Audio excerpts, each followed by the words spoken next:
Two on the Aisle with me, Charles Gross and Jeff Goodman. Tonight, reviews of Equus, Little Show, and The Seagull. Ladies and gentlemen, welcome to Two on the Aisle. Well, hello there, long time no see. And you are? Oh, I'm Jeff Goodman, last I checked. Last you checked? When was the last time you checked? I don't know, the little thing in my underwear said Jeff Goodman. Okay. You sure didn't say Calvin Klein?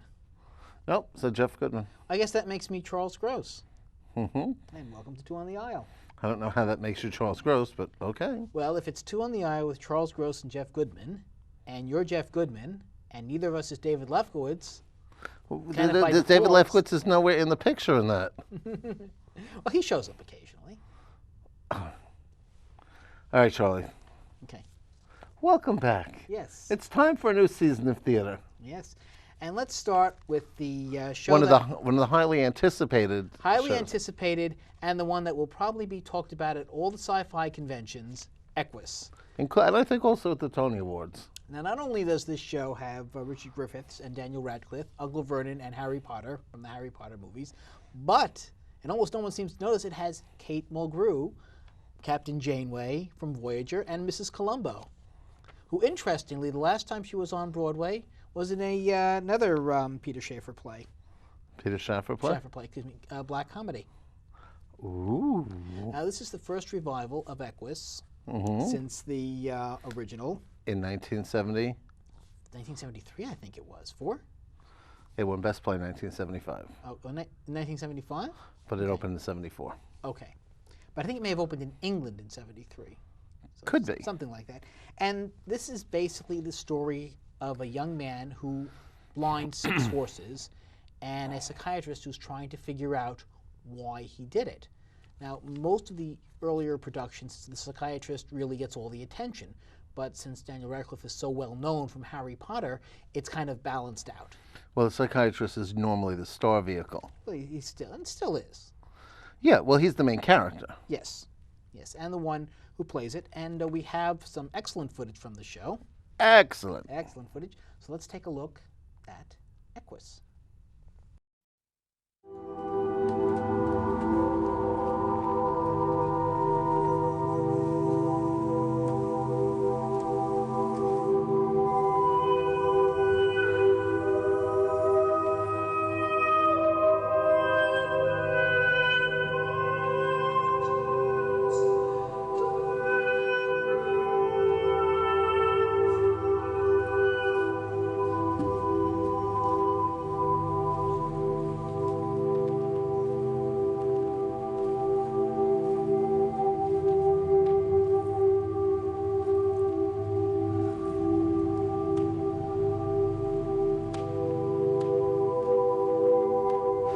Most shocking case I ever tried. Why? Because most people are going to be disgusted by the whole thing, including doctors. Why? What's he done? He blinded 6 horses with a metal spike. Do you dream often? Yes. Do you? Yes. Do you have a special dream? No. Do you? Yes. So what was your dream about last night? I can't remember. What's yours about? I said the truth. That is the truth. What's yours about? The special one. Carving up children. My turn. What? What's your first memory of a horse? Well, what do you mean? Well, the first time one entered your life in any way.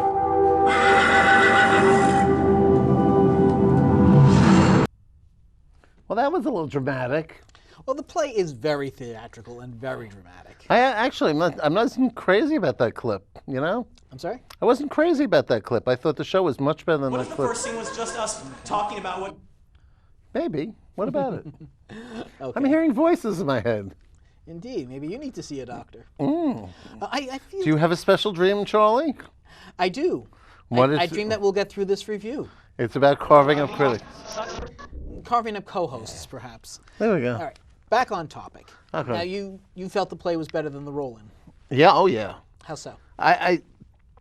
the Roland made it a very surreal piece, and it's not like that at all. With the scene with the horse that you saw was really a reenactment of one of his dreams. So it was like a dream sequence. It wasn't, and then they kept that music going on during the interview, and I thought the interview didn't go as smoothly on the Roland as it did on stage. I thought it was much. I think it's very theatrical on stage. Sometimes that's hard to translate into video. What I will say is that I don't think when you see him on the horse that is a dream. I think at one point he is. Understand, this is a boy who has two parents. One is a religious fanatic, and one is almost atheist. Excuse me. And so the boy transfers a lot of his any religious feelings he has toward the horses. He almost sees these horses. Well, it's as a very. gods. You have to understand. One especially. One of the things you have to understand is you really have to read. Very important before you see the show, that you read when you're sitting before the show begins. There is an author's note in the beginning of the playbill, and it tells you about the play. Now I knew this because I happened to see the earlier production in '75 or '74, '75.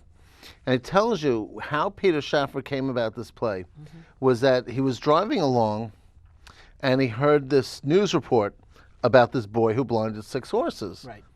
And he was with a friend, his friend was telling him about this boy who blinded 6 horses. They didn't get much past that, and they just were talking about that. And he kept thinking about it. He said, well, that's pretty interesting.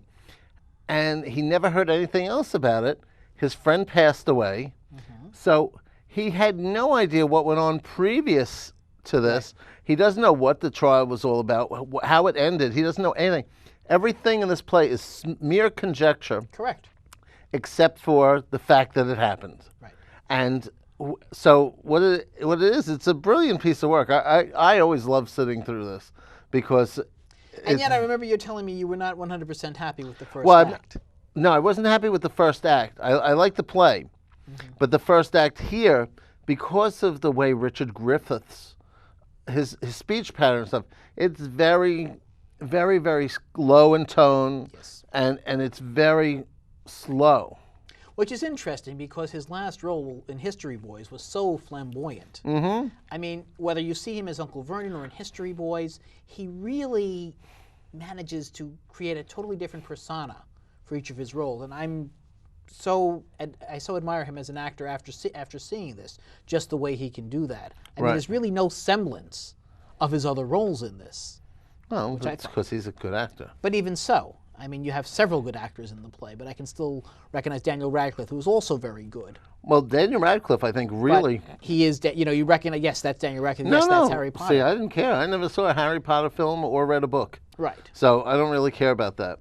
But I thought he was, what a great Broadway debut. And pretty much a theatrical debut, I think. I think it was his in New York, certainly. I think it was his West End debut also. I'm not sure. But really, this is it's a tough role because Alan, the role of Alan, hardly speaks in full sentences because he's a very withdrawn person. And it's a lot of acting and portraying this quiet boy. And I thought he did it brilliantly. I was just so taken with him. And Richard Griffiths, I thought, well, of course, the last time I saw it was with Richard Burton on Broadway. So that's a hard act to follow. Burton he was real loud, and it was great with Burton. I just couldn't. Griffiths is very low key, but in the second act, and this is where they have the celebrated nude scene, and yes, you will get to see Harry Potter nude, but although they light it in such a way so that I have news for you. It's actually the person who plays Harry Potter. Thank you. Because you keep referring to him as Harry Potter. I don't think that's a good thing. I think you have to call him Daniel Radcliffe. That's his name. Which I have. Watch the review. I know you have, but I just don't like it. And I've read it with people at Harry Potter. It's not. He's Daniel Radcliffe. Yes, but he is known for this role. Oh, fine. Okay. And people. Well, I think he did this to try and get away from that. I'm sure he did. So let's. And he succeeds in that he gets in that he does pull the role off very nicely. I think he's brilliant in it. I really think. But again, as opposed to Griffiths, I can recognize Daniel Radcliffe here. I don't recognize Richard Griffiths from his other roles here, and that's is something I very seldom see. now I Now I still- also have to say something about Anna Camp, who plays the young lady.